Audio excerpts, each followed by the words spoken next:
I think the good news is these events kind of keep going on as the conversation is evolving. And so what probably this is my 5th or 6th Beet Retreat, the conversation a couple years ago was very much about what has to happen. Does data matter? Does technology matter? Is the business going to evolve? And where we've moved to is now a conversation of how can we enhance the speed of change? And that was a real big theme of the conference this week, is we're now all sitting here saying, everybody knows we don't have to convince the market, we don't have to convince the big networks or the MVPDs or marketers that a world of more advanced television, advanced video, a data-driven model, whatever phraseology you want to put on it, there's no more need to convince people that that is the future. Now the question is, how do we continue to make the future arrive more quickly?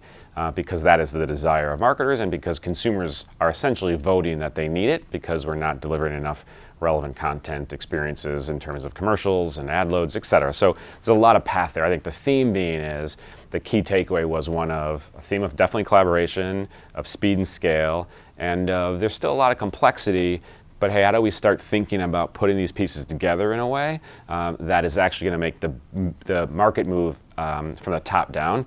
And the fact that that was the discussion, not that we necessarily came up with the answer today, I think or this week was a key part of the discussion. So tell us some of the things that MediaLink is doing specifically around things like precision marketing. Yeah. Well, it's a good question. I mean, we certainly do lots of different things in many dimensions. I suppose as it relates to precision, so we've got a lot of marketers who really, in a parallel to the discussion of a weekend like Beet Retreat, is we often say that if you're going to participate in new things, you're going to have to start with new measurement models. And so what a lot of marketers are going through is what often is called, and we've labeled it, and marketers have labeled it, the kind of precision marketing journey, which really speaks to how do you start from an understanding what are the new things you want to measure, what outcomes do you want to drive against your media investment, meaning it's measuring reach and frequency and exposure is not going to be the sufficient metrics of the future in order to try new advanced things. And so we help companies really navigate the journey, and it's definitively a journey from understanding what data do you need, what tech do you need, what's the new talent you need, how do you change the processes inside your organization to go from a world that in a media world valued reach and exposure as the metric to a world that actually values a much more complex list of things. That transition is semi-easy to say and very hard to do. And so a lot of our work, specifically with marketers in this case, is helping to manage that journey and help them get to a point where they can understand what good looks like there and therefore be participating in all these new marketplaces. So MediaLink also works with some of the major TV companies looking at the future of TV. How's that going? Well, great. I mean, listen, a lot of what we're helping really different kind of components of the big media companies do, traditional broadcaster networkers, those that are more combined with distribution as well. Our work spans from thinking about go-to-market strategy, how do you tell your story in a more effective way, who are the people to get in front of, and how do you help educate the market on what the future looks like, to really more, I think, kind of backing up a couple steps, it's to the strategy of what the future will look like. We're really fortunate. Our crew is really designed or built from we're ex-operators. We've all been in the business. We're not consultants by trade. We've all operated in different ways, myself in ad sales and in agency world and in ad tech.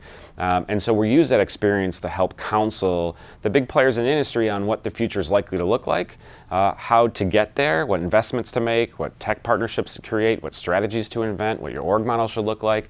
And again, we're able to pull from so much of this rich experience that we've had that leads to what the strategies of tomorrow need to be, and that's a lot of the work that we do. So some of the dialogue we hear about the traditional TV providers versus the digital upstarts, call them what Sure. you will, and it seems to be it can seem to be a black and white situation. One side's going to win or the other side's going to win. But it's more complicated than that, right? Especially when you look at the business models on the digital side and Amazon and such. What are your thoughts on that? Yeah, definitely more complicated.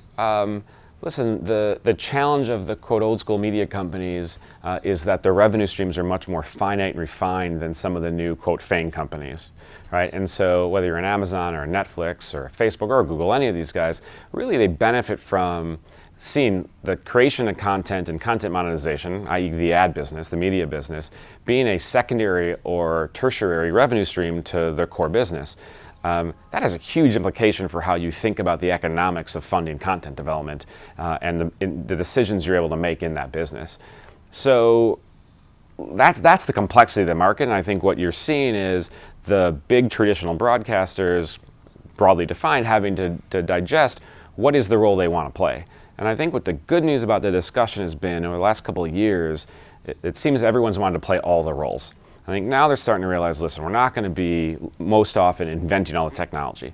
We're going to let other companies do that.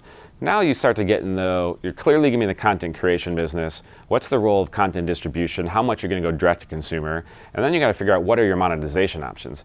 Are you going to continue to invest? And I think there's a future where not everyone that's premium, high-end content creators will be in the ad sales or ad monetization business, that they're likely to choose other partners to help with that potential piece of the pie.